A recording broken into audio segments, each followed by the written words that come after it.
आत्मी मराठा समाजाच्या आरक्षणासाठी राज्य सरकारने विशेष अधिवेशन बोलवावं या मागणीसाठी बार्शीचे अपक्ष आमदार राजेंद्र राऊत बेमुदत ठिय्या आंदोलनाला बसणार आहेत। विधानसभा अध्यक्ष राहुल नार्वेकर यांना रीतसर पत्र पाठवून राजेंद्र राऊत यांनी विशेष अधिवेशन बोलावण्याची मागणी केली आहे आणि बार्शीच्या शिवसृष्टी परिसरातील छत्रपती शिवाजी महाराजांच्या पुतळ्यासमोर बसून राजेंद्र राऊत हे ठिय्या आंदोलन करणार आहेत। सकाळी 10 ते संध्याकाळी 6 पर्यंत दररोज हे ठिय्या आंदोलन चालणार आहे। मनोज जरांगे यांच्यासोबत झालेल्या वाकयुद्धामुळे अपक्ष आमदार राजेंद्र राऊत आता चर्चेत आले।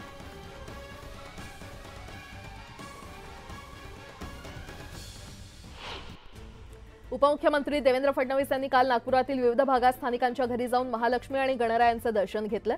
यावेळी एमसीएचे माजी अध्यक्ष अमोल काळे यांच्या निवासस्थानी देखील त्यांनी भेट देत गौरी गणपतीचं दर्शन घेतलं।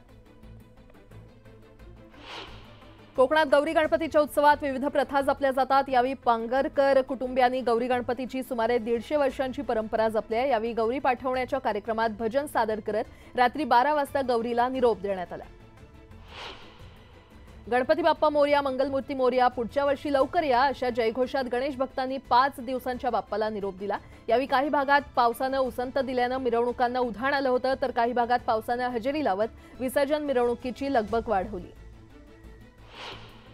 चोपडा शहरासह तालुक्यात 5व्या दिवशी ढोल ताशांच्या गजरात गुलाल आणि फुलांची उधळण करत बाप्पाला भावपूर्ण निरोप देण्यात आला। गणपती बाप्पाचा जय जयकार करत पारंपरिक वाद्याच्या गजरात बाप्पाच्या विसर्जन मिरवणुका काढण्यात आल्या।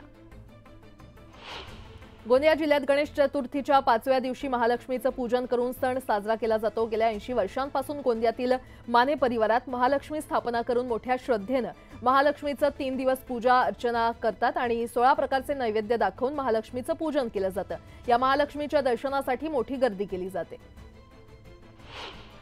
मावळमधल्या देहुरोड इथे सार्वजनिक गणेश मंडळांनी पौराणिक कथेवर भर न देता आकर्षक रोषणाई केली। बाप्पाला केलेली सजावट गणेश भक्तांचं लक्ष वेधून घेते। यासोबतच इतरही काही महत्त्वाच्या बातम्या आपण पाहणार आहोत। तुर्तास एक छोटासा ब्रेक घेऊन लगेचच परत येतोय। पाहत रहा न्यूज 18 लोकमत।